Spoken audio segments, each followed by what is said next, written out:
Hello दोस्तों, हिंदी की आशा channel में आपका स्वागत है। आज हम श्री शमशेर बहादुर द्वारा लिखी कविता चांद से थोड़ी सी गप्पे करेंगे।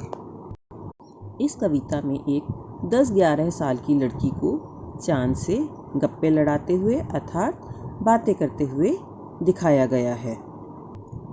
गोल हैं खूब मगर आप तिरछे नजर आते हैं ज़रा, आप पहने हुए हैं कुल आकाश तारो जड़ा, सिर्फ मुंह खोले हुए हैं अपना गोरा चिट्टा गोल मटोल, अपनी पोशाक को फैलाए हुए चारों सिमत।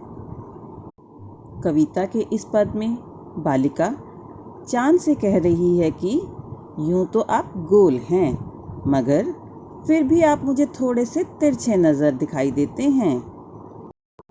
ये आकाश मुझे आपके वस्त्रों यानी कपड़ों की तरह नज़र आता है जिसमें अनगिनत तारे जड़े हुए हैं, और इस पूरे विशाल पोशाक रूपी आसमान में आप अकेले ही गोल मटोल और गोरे चिट्टे से अपनी आभा को फैलाते हुए दिखाई देते हैं।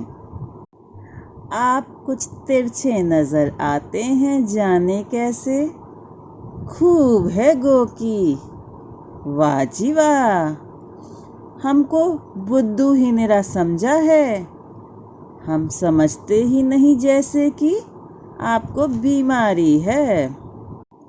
कविता के इस पद में लड़की चांद से कहती है कि ये जो आप थोड़े से तिरछे नज़र आते हो, अच्छे तो लगते हो, पर आप हमको बेवकूफ़ ना समझना। हम सब जानते हैं कि आपका ये तिरछापन आपकी किसी बीमारी की वजह से है। आप घटते हैं तो घटते ही चले जाते हैं और बढ़ते हैं तो बस यानी कि बढ़ते ही चले जाते हैं।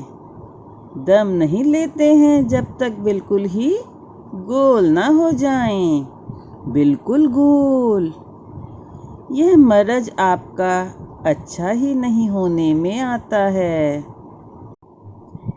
कविता के इस पद में बालिका चांद से कहती है कि आपका जो साइज़ है वो जब आप घटते हैं तो घटते ही चले जाते हैं, और जब आप बढ़ते हैं तो बढ़ते ही चले जाते हैं। पता नहीं क्यों आपकी जो ये बीमारी है ये ठीक ही नहीं हो रही है। इस कविता में बालिका जो है वो चांद के घटते और बढ़ते रूप को एक बीमारी समझ रही है। धन्यवाद। पढ़ते रहिए, बढ़ते रहिए।